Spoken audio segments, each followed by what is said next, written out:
Bismillahirrahmanirrahim. Dear friends, in this video series, we are going to learn following things about solar panel structure. Number 1. Layout on AutoCAD. Learn how to make layout of solar structure on AutoCAD for a given site. Number 2. Structural modeling. Learn how to do structural modeling on software Midas Gen. Number 3. Structural loads. Learn how to do calculations and application of dead and wind loads on a structural model. Number 4. Structural analysis. Learn the key elements of post-processing or analysis run. Number 5. Structural design and optimization. Learn the key elements to perform optimized structural design. All these items will be covered in different parts so that you can learn all the steps in a better way. So let's start with the layout. Before getting started, if you are new to our channel, then please hit like and subscribe button and share as well with your friends. And let's learn structural engineering together. One more thing, we have already started design courses related to reinforced concrete structures and steel structures along with the steel connection design. If you did not watch those videos, then please go and watch those. Links of these videos I am sharing in the description below. So let's get started. This is the plan of the site on which we will work today for solar structure. Our client wants to have 15 solar panels mounted on an elevated structure which have the clear height under the structure of 4 meters, and he wants to have this structure in this region. So this is the solar panel brochure given by our client because he wants to install the same. In this brochure there are some details regarding the dimensions of the panel, the weight of the panel, and the hole details, mounting hole details. So let's just quickly draw the solar panel as per the dimension given in the CAD. 2112 by 1052. So these are real dimensions of the solar panels. Because our solar structure is having some slope, so we could not lay out in the real dimensions. So let's just find out the projected one. Okay, we are placing our solar panels in the landscape orientation. This is the south direction, and to have the best efficiency, have the facing of the solar panels in the south direction. Exactly, this is the south direction, so this placement is okay. So the slope is parallel to 1052 dimension. So this is to be converted into the projected one. So 1052,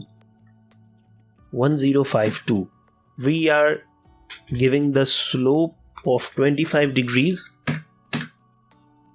So the projected dimension is 953. So let's draw 2112 by 953. So this is the projected one.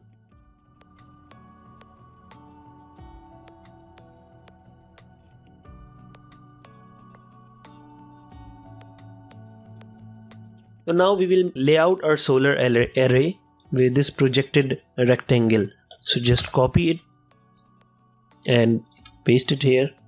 Now just make a copy and placing like that. So we will have 5 columns and 3 rows because our client wants to have 15 solar panels. Now practically these panels are having some spacing between them, like 5 to 10 millimeters in both the directions, but here we did not keep the spacing right here to simplify our layout working.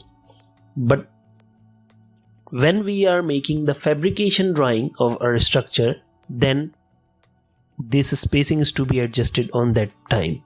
So we are done with this. So this is 3 rows, 1, 2 and 3, and 5 columns, 1, 2, 3, 4 and 5. So let's make a block.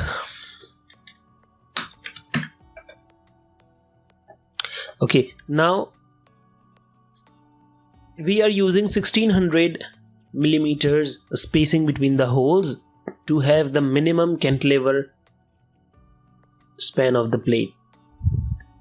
So let's change the color of the layer red, and since this is the center to center distance between the holes is 1600 and the overall dimension is 2112, so 2112 minus 1600 divided by 2 is the edge distance from the plate. It is 256. So construction line, offset of 256.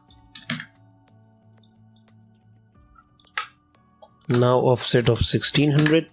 Now just copy it and just trim. So these are our purlins. Let's change the color to, let's say, cyan, to make the columns. Just to identify the columns are here, just make it as a rectangle. It depends the shape of the structure when we are designing.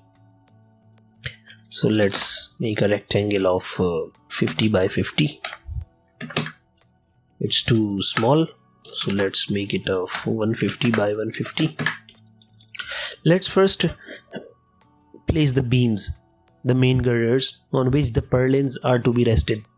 In the yellow color, axle horizontal 2860 divided by 4, 715.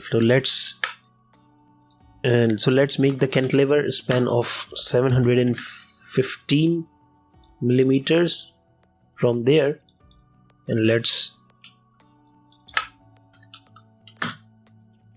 mirror this thing right over there and just trim.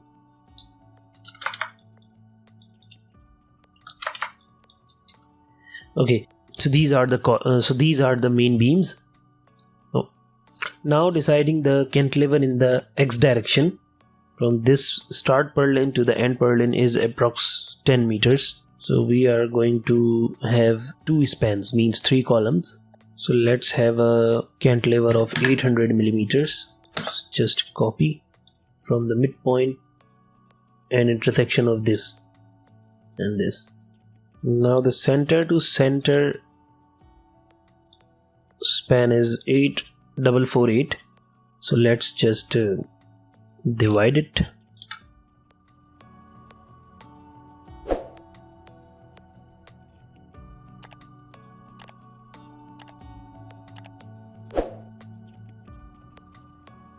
Copy this column and paste it over here and here. So this span is of around 4165 millimeters. So this is okay. So let's make a line which denotes the finished ground level of the site, and we have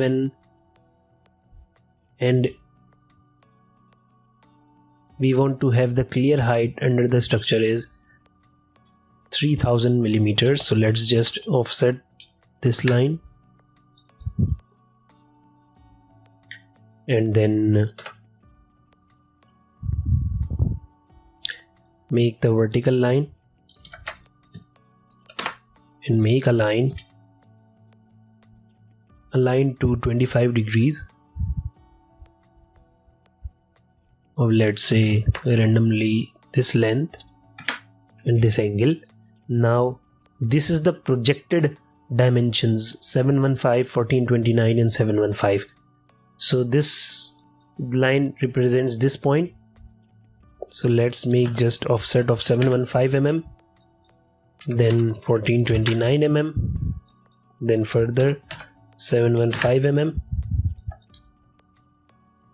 and let's just extend this to that line. Now trim these lines, delete these lines. This denotes the purlin. cyan color denotes the columns. So the clear height under the structure is minimum 3000. Now let's just give the dimensions from this starting point of the purlin to the intersection of the two panels, which is 953, and then again from the start to the second one, which is 1905. Actually, this point denotes the loading point, intermediate loading point, and these 2 points denotes the exterior loading points. So exterior means one is the start and one is end, but interior we have to locate the point. So that's why I have give the dimensions. So let's just make this line, then offset 953 from here, and then 1906 from again here, extend point. So these are the loading points, intermediate loading points. Alright.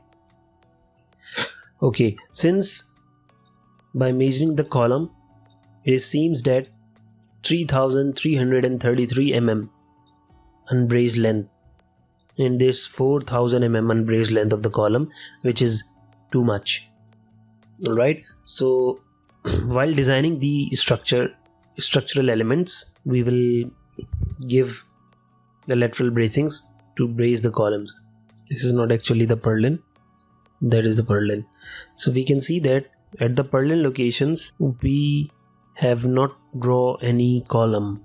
The columns are made such that there are no purlins running over the columns, but here we made the purlins like such that they are running on the columns, but it is not actually the case. Why? Because the purlin is behind the columns, so in the elevation it look like this. So this is up for today. See you in the next video.